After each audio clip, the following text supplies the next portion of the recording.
Hey everyone! Ever wonder how we know about stuff that happened thousands of years ago? Today, we're basically becoming time-traveling detectives. We're going to dive into how historians figure out when things happened and, how they put together the amazing story of our past. So get ready because our investigation starts right now. So it really boils down to this one huge question. How do we know? I mean, really, how do we know what happened so long ago? None of us were there, right? So where does the whole story of history even come from? Well, let's start digging for some clues. Okay, check out this old photo. What do you see? How can you tell this wasn't snapped on a phone yesterday? It could be that it's in black and white, or maybe it's the clothes they're wearing, or even the hairstyles. See? Every single one of those little details is a clue. It's like a piece of a puzzle that tells a story about one specific moment in time. And that is exactly why this whole thing is so important. There's this great quote from a historian, E.H. Carr, who said history is basically an unending dialogue between the present and the past. Think about that. It's not just about dusty old stories. When we look at all these clues, we're not just learning about how things were. We're actually in a conversation that helps us make sense of our world right now. And speaking of detectives, look at these folks.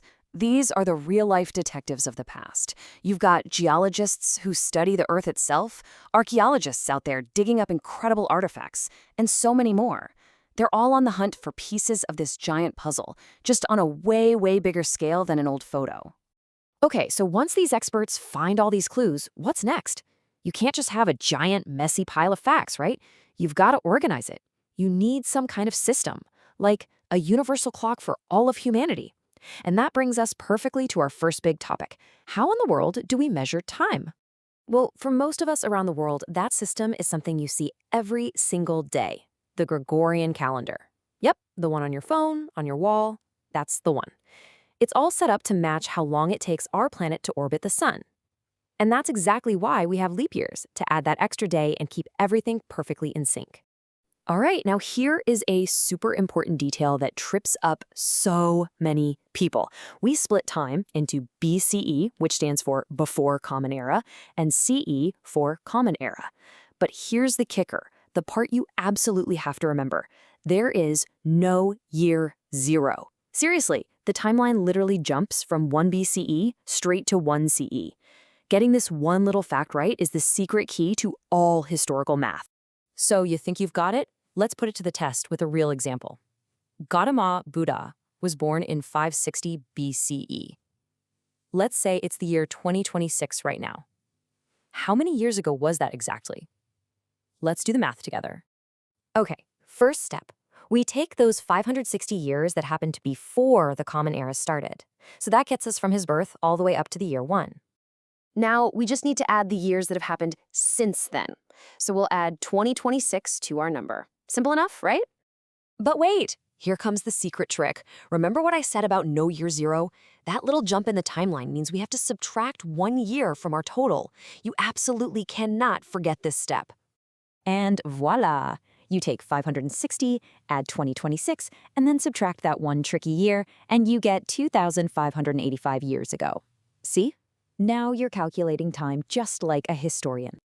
Of course, when you're talking about thousands of years, counting every single one can get a little tedious. So historians use bigger chunks of time to make sense of it all. You know these. A decade is 10 years, a century is 100 years, and a millennium, well, that's a whopping 1,000 years. And this is where that no year zero rule comes back to cause some confusion. I'm sure you've heard people say the 21st century started in 2000. It's a super common mistake. But think about it. The very first century had to have a full 100 years, right? So it ran from the year 1 all the way to the end of year 100. That means the 21st century actually kicked off on January 1st, 2001, and it'll run all the way to the end of 2100. But here's something really cool to remember. The Gregorian calendar isn't the only game in town, not by a long shot. So many cultures all over the world came up with their own incredible ways to track time. Take the Indian Panchanga, for instance. It's this super sophisticated system that uses the movements of both the sun and the moon to map out the entire year. How amazing is that? All right, so we've got a handle on how to organize time. But what do we put on that timeline? Where does all the information come from? Well, that brings us to the historian's toolkit. We've said it before, but it's the perfect way to think about it. A historian is a detective. Their job isn't just to memorize a bunch of dates. No way.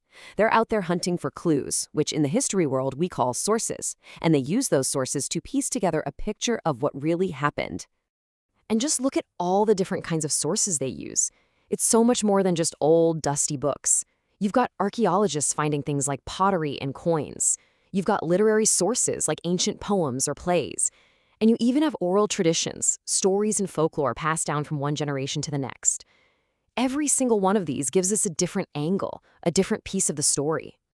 And this is a really careful, methodical process. It's not random. Step 1, gather everything you can find. Then comes the really important part. You have to evaluate it. Can I trust this source? Is it legit? They cross-check all the different pieces of evidence against each other to see what lines up. And only after all that work do they start to weave everything together into a story, what we call a historical narrative. Here's a fantastic example of how that works. Imagine a historian finds an old coin, and it has a king's face on it. Cool, right? But then they find a statue from that same time period. And if the face on the statue looks just like the face on the coin, boom, the two sources support each other. This idea of cross-checking evidence is called corroboration, and it's absolutely essential for building a convincing argument about the past. Okay, so now that you know the basics of how the pros do it, it's your turn. We're going to make you the official historian of your very own family. And a really fun way to get started is with a family tree. This is your personal timeline.